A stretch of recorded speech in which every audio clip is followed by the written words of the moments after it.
At the beginning of the film, we see a lady. She was giving her son a hug and reassuring him that it is only a nightmare. This woman's name is Jess. She reassures her son, "Don't worry, I'm on your side." The next day, Jess was getting ready to go somewhere. When she goes outside her house into the garden to get clothing, she discovers her son's broken toy there. Her son was drawing inside the home, meanwhile, his colors fall on the floor.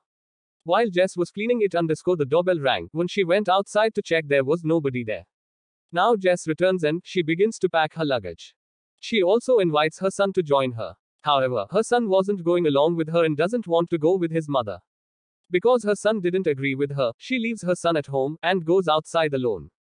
When Jess approaches her friend, he asks, "Why are you concerned?" Jess tells him that, "I'm not worried, just exhausted and nothing else." Her friend introduces her to his other friends as well. The boat in which they planned to spend their vacations was named Triangle. Along with Jess, a large number of other friends were also in the boat. After boarding the ship, Jess goes to sleep. There, she observes a dream in which she finds herself on a beach. Meanwhile, terrified, she wakes up. Her friend approaches her in the meantime and asks, "What happened?" She tells that, "I've probably seen a nightmare, nothing else." On the other side, we see Jess's friend Greg. His friend approaches him and inquires as to whether Jess intended to bring her son along. So why didn't she bring her son with her on these vacations? Greg tells him that she told me that her son had gone to school at that time. It was Sunday and how could he go there? Greg tells his friend, "What do you to do with this? Keep focusing on your work." After some time, a huge storm was ready to approach their ship. Greg was contacting the other ship in order to get some help. In the meantime, he hears a girl's sound on the radio. She was saying that he'll kill us and save us. Later, she disconnects and a huge storm hits there. They try to save their ship, but it has sunk into that storm. They all had life jackets on, which allowed them to all escape. Now, they all have boarded their sunk ship. But one of their friends went missing, and no one has seen her. They observe a huge ship arriving from a distance in the meantime. They wave their hands for help, but they all secretly board that ship. As the ship sailed near them, they have now boarded the ship, but they didn't see anyone on the ship. The entire ship was empty. Jess, while seeing the ship, remarks to Greg that it appears as though I had previously been here. The other friends of Jess see a picture there. In this picture, this ship was drawn.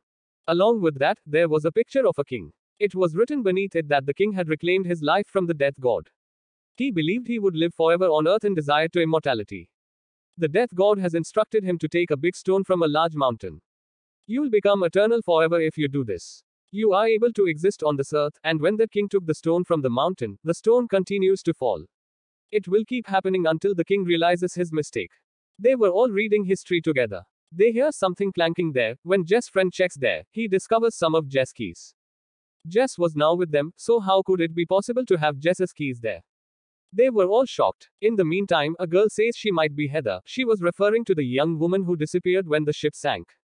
Now that they believe she might be the girl, they check her out in a room. When they enter in the room, they became shocked to see there were numerous editable things there. It seems that these things had recently been kept by someone here. When Jess' friend inquires about the time, Jess's watch had stopped at 8:30. While her friend, Greg's watch had stopped at 11:30. Jess, meantime, notices something abruptly. Meanwhile, they go inside to check and their two friends were still in the room. Greg and Jess were conversing when they heard a sound from a room. They go to check the room. They find a message, "Go to theater," written in a blood in the mirror. They go inside the theater to check. Jess was forbidding her friend Greg. She forbids him from going since there might be danger there. Her friend disagrees with her and goes into the theater. Jess returns to the room in the meantime, where they found fresh meal, but when Jess gets back, she gets shocked to discover that place because the fresh meal was spoiled. Additionally, her two friends who had stayed in that room were not present. She thinks that they may have gone outside. A friend of Jess who was completely covered in blood arrives there in the interim. He attacks Jess and Jess, in an effort to defend, when counters back, her friend has died and she hears the sound of a bullet. She heads straight towards the theater. When she checks, she discovers that her friend Greg was also shot. One of his friends was crying a lot and she tells Jess, "Do you know what Greg said before dying? He said Jess shot me, although Jess claims I didn't do anything. Why would I murder Greg?" And in the meantime, the second friend says that you've come into our room and told us that Greg is calling us. That's why we've come here, because of your command.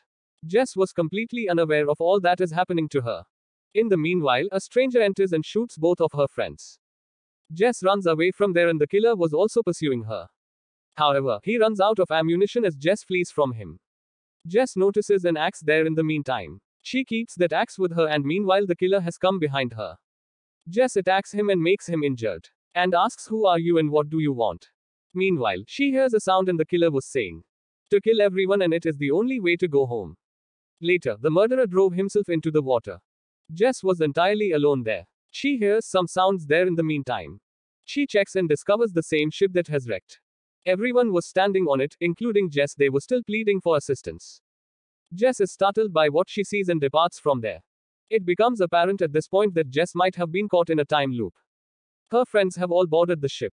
Jess was also boarded on this ship and was covertly observing everything. The same thing occurs as we have witnessed before for a while. Whatever had happened with her friends, the real Jess was the one who was secretly seeing this all.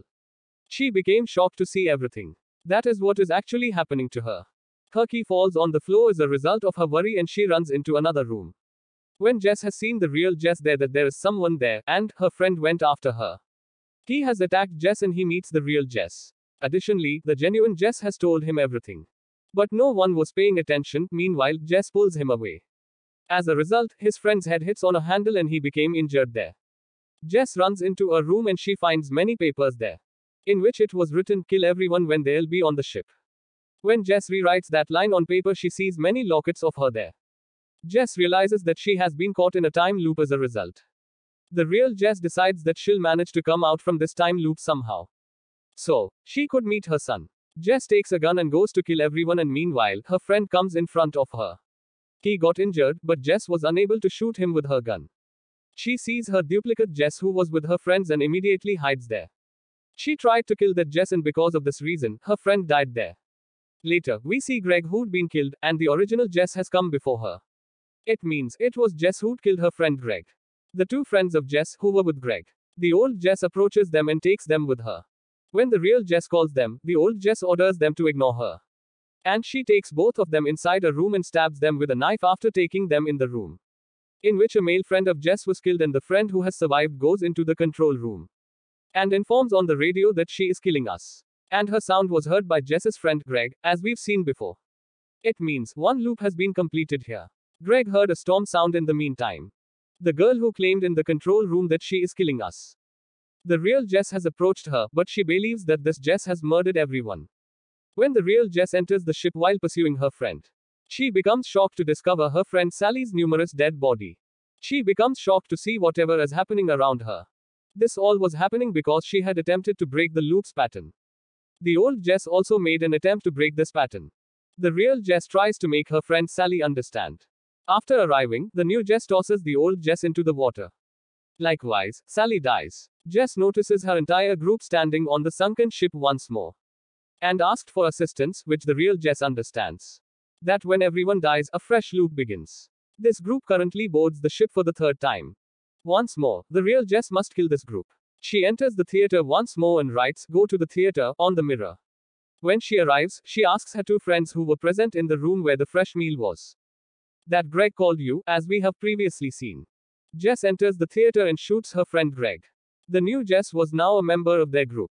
She immediately shoots both of her friends. As we've already seen, Jess was escaping from a strange killer. And now it happens again, the new Jess scarily escaping from real Jess. The real Jess goes after the new Jess. The real Jess believes that after killing her whole group and Jess, she'll end this loop, but it doesn't. The new Jess has flung the real Jess into the water. The real Jess speaks the same thing in front of the new Jess before passing away. That is what the old Jess stated to the present Jess. To kill everyone, and this loop will then begin. After a while, we see the real Jess, who was on a beach. This was the same beach that we first saw at the beginning of the movie. Jess had a dream when she was sleeping on the Triangle ship. She arrives at her residence and discovers another Jess. She was chastising her son for leaving his toy in the garden. Her kid saw her when she was looking inside her house. His paint spills onto the floor as a result. On this, Jess at home severely beats him. Meanwhile, after noticing this, she rings her doorbell. This Jess enters the house when that Jess leaves to check. After getting inside, the real Jess kills the old Jess. Her kid had seen this all, that we first saw at the beginning of the movie. She gives her son a hug and tells him, "It was just your nightmare." The real Jess, after keeping the dead body of old Jess in a bag and keeps it in her car. When she was traveling with her son in the car, A girl collapses with her front screen and dies. When she went to bury her, there were many girls there. It indicates that there were numerous Jesses present there before the arrival of this Jess. She suddenly becomes really perplexed and moves on. Her son becomes quite concerned when he sees the blood on her car.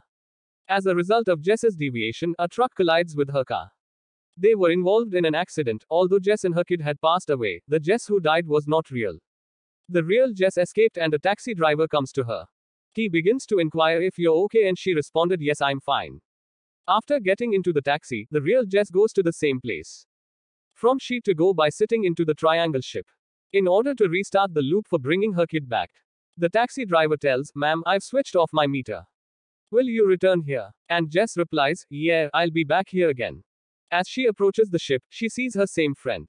He had asked, have you brought your son with you? She claims that he had left for school. Greg also comes there and it was the same scene that we've seen at the start of the film. Jess was restarting this time period again. She was restarting the time loop again to bring her son back. Jess boards on the same ship which her whole group was. Jess's time loop most likely continues. Nobody is certain of when she will leave this triangle. Here, the real story was that Jess didn't treat well with her son. The death god has thrown her into a time loop to teach her a lesson. As they have read about the death god on the ship. And the only way out of this time loop was for her to realize her error. Later, this real Jess, to cover up her mistake, keeps killing the other Jesses. And also made an attempt to flee with her son. But Jess has never realized her mistake, and because of this, all was happening to her. That we've seen that she traps in time the loop again and again. And the driver was actually the death god, who over and over drops her in the same ship. The film ends with this. Thanks for watching.